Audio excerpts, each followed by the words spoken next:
This is the 1558 student production student podcast for Mr. Schaefer's 8th grade social science class. Hello, I am Lily Nguyen, an 8th grader at Herbert Middle School in the Herbert Unified School District. Today's episode is entitled Donner Party and will cover our recent discoveries on an unfortunate journey to the west through the eyes of Patty Reed. Martha Jane Reed, or Patty Reed, was born on February 26, 1838 in Sangamon, Illinois, and was the daughter of James Fraser Reed and Margaret Wilson Keyes Reed. The Reed family consisted of James Reed, Margaret Reed, Virginia Reed, Patty Reed, James Reed Jr., Thomas Reed, and Sarah Keyes. On April 1846, 9 wagons left Springfield, Illinois to California. James had thought of this idea to head west after reading The Immigrant's Guide to Oregon and California. This book basically told about a new shortcut through the Great Basin, but James didn't know that the Hastings route had never been tested before. The members of this group all had different purposes for going, but the Reed family continued with the trip for the reason of starting a new life in business and hoping that the new climate would be better for Patty's mother's health. During the trip, children were expected to leave all toys behind to lighten the load, but Patty Reed hid her treasured doll in her dress. On the way to California, more members of the soon-to-be-featured Donner Party. However, on May 29th, Patty's grandmother dies and was buried at Elko Spring without a proper burial. This was a great grief to Patty, for she and her grandmother were very close. Every night, Patty had prayed, "Dear God, watch over and protect your grandmother and don't let the Indians dig her up." On July 19th, George Donner was elected captain of the group, thus creating the Donner Party.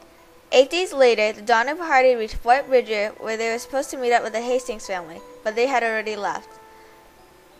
The Donner Party followed after them, even after discovering a note from Hastings not to follow them.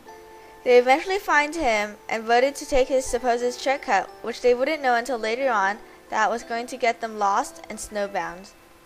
By this point, the Donner Party members had reached 87.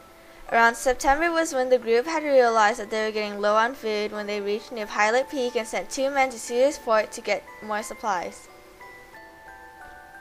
On October 5th, Patty's father, James Reed, killed John Snyder in a fight at Iron Point and was banished from the train. James Reed goes off ahead to bring supplies back to the group. Close to the end of October, snow begins to fall. However, James Reed, now at Cedars Fort, starts preparing to head back to his family with supplies. More and more snow continued pouring down, and the Donner Party was left snowbound and unable to go anywhere.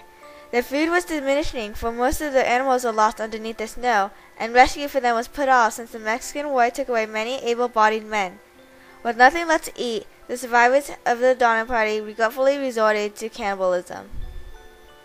Just for a quick clarification, the cannibalism they had to go through wasn't a wild frenzy for flesh, but instead it was just a name drawing to pick who had to die for food. Patty's mother and half-sister and a few others go out to cross the mountain, leaving the smaller Reed children at Donner Lake. The first relief is sent out to the lake, and they discover that the group was in very poor condition, having only been living on boiled raw hide, leather, bones, dogs, and mice. Leading the second relief, James Reed meets the first relief as they are leaving with most of the survivors. Patty and Tommy Reed had to be taken back to the lake, so Jane quickly hurries to get to his children. Sadly, Tommy is unable to recognize his father after 5 months of his absence, and had to confirm this with Patty, who he thought of as his own mother. A blizzard traps the second relief at Summit Valley, but it clears, and they head out to Cedars Fort. A third and fourth relief are sent out as well to retrieve the survivors to bring back to Cedars Fort. Out of the original 87 pioneers, only 48 survived.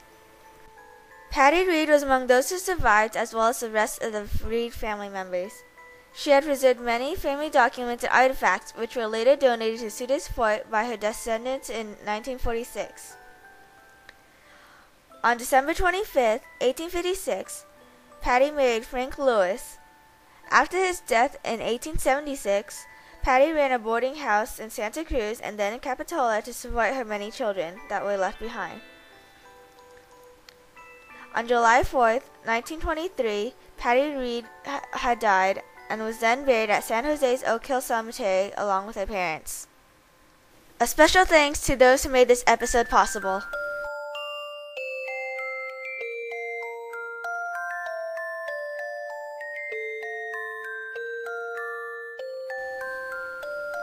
Thank you for watching. I'm Lily Nguyen. Have a great day.